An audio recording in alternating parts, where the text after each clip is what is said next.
Now, as you can see, again, only light showers scattered across the region, a few showers moving up through the Pamlico Sound, but still a couple more behind it. This could give some slow-moving showers and storms to places like Duplin, Onslow, Jones, Lenoir County. So watch out as we head throughout the rest of the dinner time hours for the potential of the ponding of the roadways. Past sunset, they will lose their punch here and will start to dry out a little bit before the rain ramps up again tomorrow afternoon. So as you saw today, it does not take much rain. We only picked up about an inch or two here in New Bern, and that is what caused the flash flooding here. So Everett's right now, please have your safe place ready. Be indoors, go to that hallway, bathroom, staircase.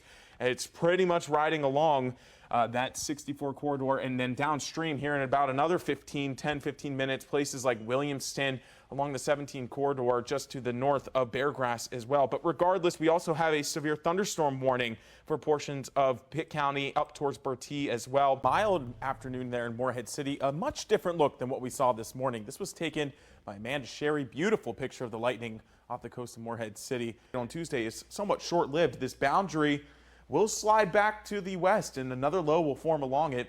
And we're looking at another soaking rainfall possible as we head into Wednesday. Zooming in just real quick, it could be a very wet commute Wednesday morning and through the afternoon, especially east of Highway 17, yet again picking up on some of the higher rainfall totals. All of our Onslow County beaches, and it's kind of hard to see where that tornado warning is with all that red.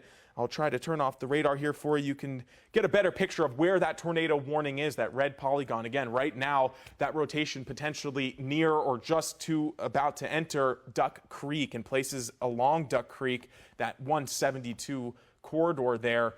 And east of 172, the Onslow County beaches, you can see Ocean Drive all the way up just to the south of Emerald Isle. You need to stay inside, watch a movie, watch some football. We have lots of football.gov, and this is going to let you know of any current road closures and also some detours that could help you out early into next week as well. So I'm meteorologist Grant Carlton reporting live in the newsroom. Abby, Tyler, back to you guys. Region, mountain areas of the U.S., the Rockies picking up on some good mountain snow. This is our next weather maker. Won't be here really until the day after Christmas.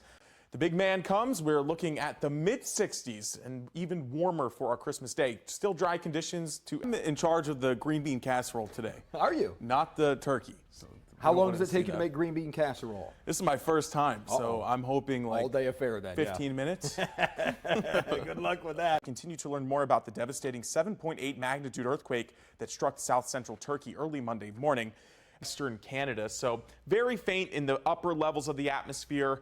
It should make for a slightly redder sunset out there. You can see that milky look to the sky. 5 p.m. it will still be counted. If you're in the military ballots that arrive before November 17th will be counted as well. But a quick rundown for your Election Day forecast. Again, it is a beautiful morning here in eastern North Carolina. The breeze is picking up and more people are heading to the beach. And while it's important to respect these creatures and know a little bit more about them, there's some other marine life that you should know of if you're heading to the beach. Number one on our list is jellyfish. Well, happy 4th of July, Eastern Carolina. Of course, hopefully everyone stays safe this evening and has a good rest of the weekend. One thing to keep in mind, though, is careful burning, whether it's a campfire or lighting off fireworks. You could see the latest drought monitor from the USDA shows some worsening conditions, especially along that 264-70 corridor. You can see we're now in that severe category. And despite last week's showers, we have not seen much improvement across all of Eastern Carolina. So not just today, but into the weekend, we have a high risk of fire here across all of Eastern Carolina. So again, just use some caution burning. We need some rain. Here's some showers to our west and north. Won't really make it here, though, as they will certainly fizzle past sunset. Some places, Martin and Bertie County, may see a spotty shower as that continues to dissipate. But again, we are dry here for the rest of the evening. There is a live look at Atlantic Beach. All of our beach cams have been very busy today. And of course, there's that moderate flag flying as well. Tomorrow, it ramps up a little bit because the winds pick up at the beaches, but also we're seeing swelling from Hurricane Beryl. So with that high rip current threat, lots of people visiting the beach. Please use caution. If you know anyone visiting, certainly let them know as well. It looks really pretty out there, but just goes to show that a hurricane, even thousands of miles away, can bring dangerous impacts to us here in Eastern Carolina. Right now, Hurricane Beryl has continued to weaken, moving through a sheared environment. The upper level winds somewhat knocking down the storm, but still a strong Category 2. Impressive for this time of the year as it moves into the Yucatan region of Mexico. Anywhere near Cancun, definitely want to keep an eye out for this tonight into tomorrow.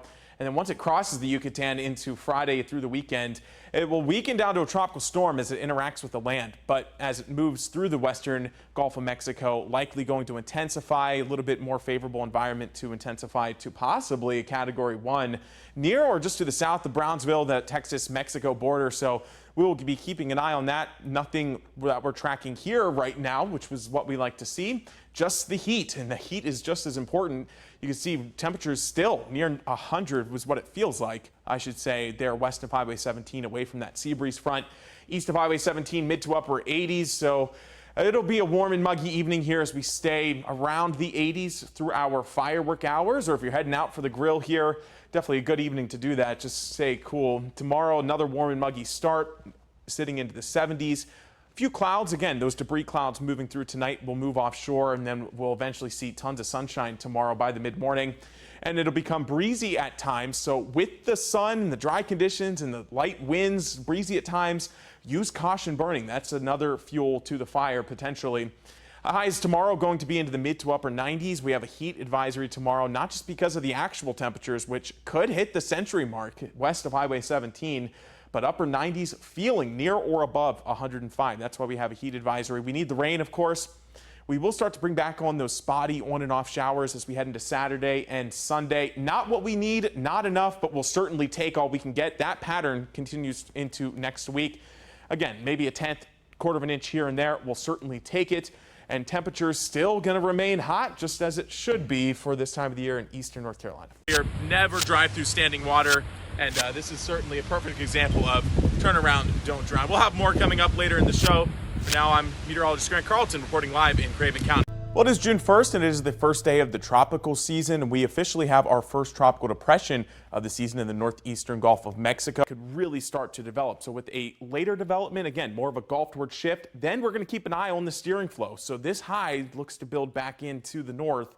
And check it out. It does allow for that to slow down, stall out, and unfortunately could give prolonged and major impacts to the Florida Panhandle. Big question mark, though.